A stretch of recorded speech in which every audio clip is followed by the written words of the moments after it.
muchas gracias, sobre todo reconocerles el esfuerzo que hacen porque ya los veo cansados, como dijo el doctor, que además le agradezco que nos acompañe.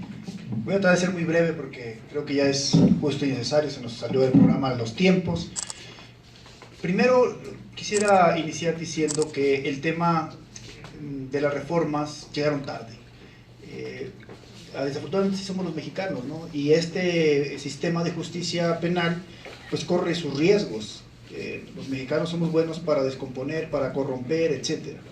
Y creo que aun cuando el nuevo sistema y el plazo constitucional estaba muy claro de 8 años, el primer eje era precisamente homologar las reformas penales, las reformas legales en todos los sentidos, y desafortunadamente tanto en las entidades federativas como en el Congreso de la Unión hubo una negligencia terrible, ¿no? Al grado de que todavía hace una semana, cuando faltaba para el plazo constitucional del 18 de junio, estábamos, yo lo dije en la tribuna, reformando leyes, ¿no? Y por ejemplo la ley de ejecución, la ley nacional de ejecución de penas o la ley nacional de ejecución de sanciones. Entonces, pero por otro lado, el otro fenómeno que tuvimos en este caso fue que se centralizaron muchas leyes.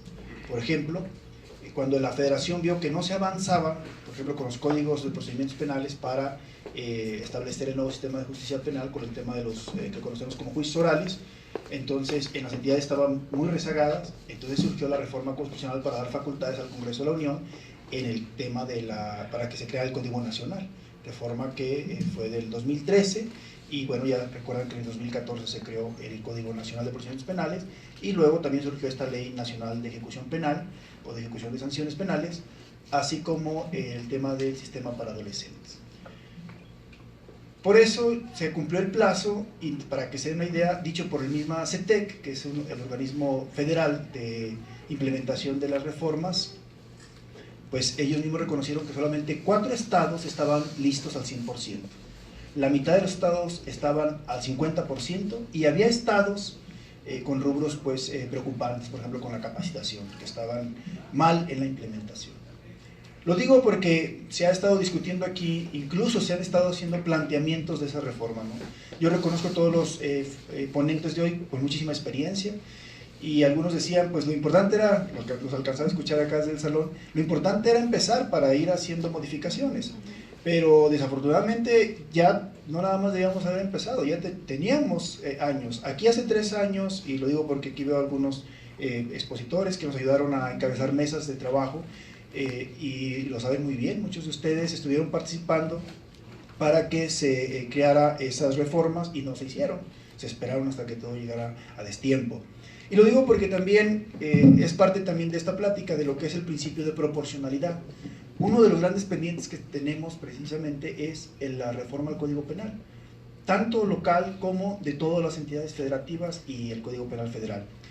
Porque el principio de proporcionalidad que está establecido en el 22 constitucional habla de la racionalidad de las penas. El nuevo sistema, que es parte de este principio de proporcionalidad, está relacionado no nada más con la proporcionalidad de la sanción, sino también de la creación de las leyes, porque desde ahí viene esa proporcionalidad, y que ha sido, vamos a decir, una evolución que ha tenido el derecho penal, ¿no? Ustedes saben que venimos desde la época de la ley del talión, de ojo por ojo, diente por diente, hasta venir a un derecho humanitario, ¿no? Un derecho penal humanitario.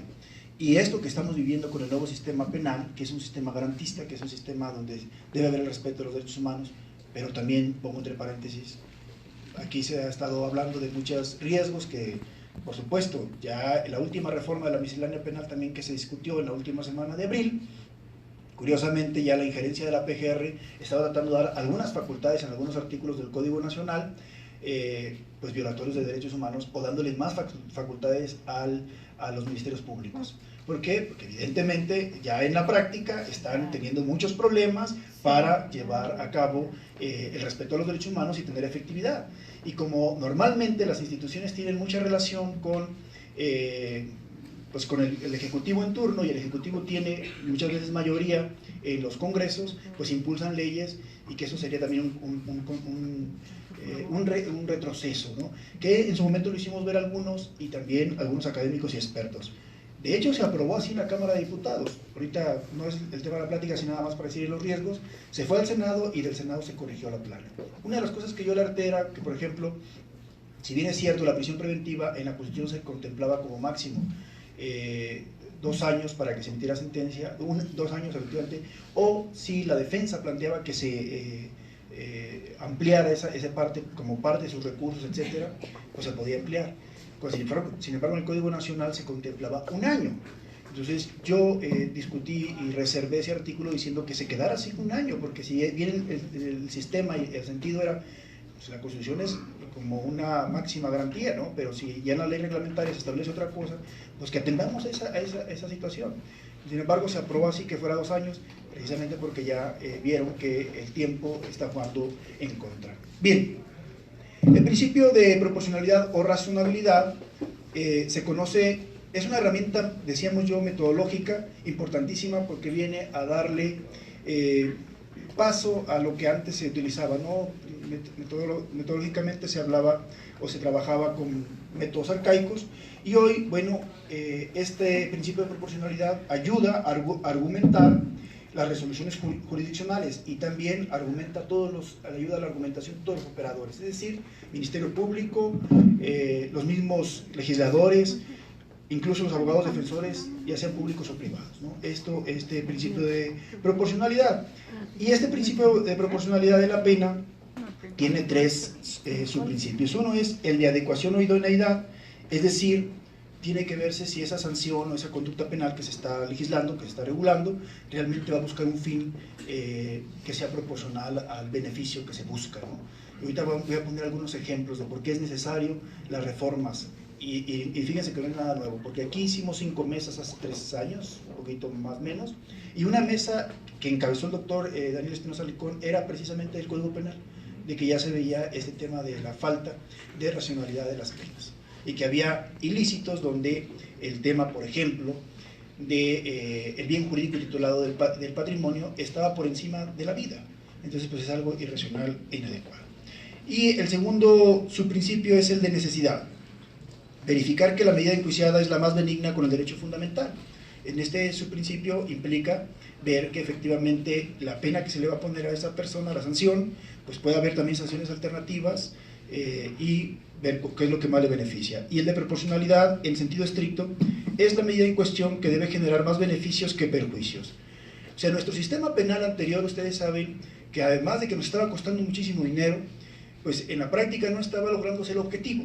Ni se disminuía la comisión de delitos, ni estábamos avanzando para lograr lo que busca el derecho penal, que es la paz, ¿no? La paz en una sociedad. Bueno, aquí está alguien, Patti, quien reconozco, Patti Alvarado, que es una activista en materia de cultura de paz, y bueno, no se estaba logrando, y precisamente el fin de la proporcionalidad es buscar eso, no nada más que existan penas irracionales, sino que realmente se está, y lo voy a poner con 2 ejemplos clarísimos, que se está buscando que evidentemente esté impactando en la sociedad positivamente.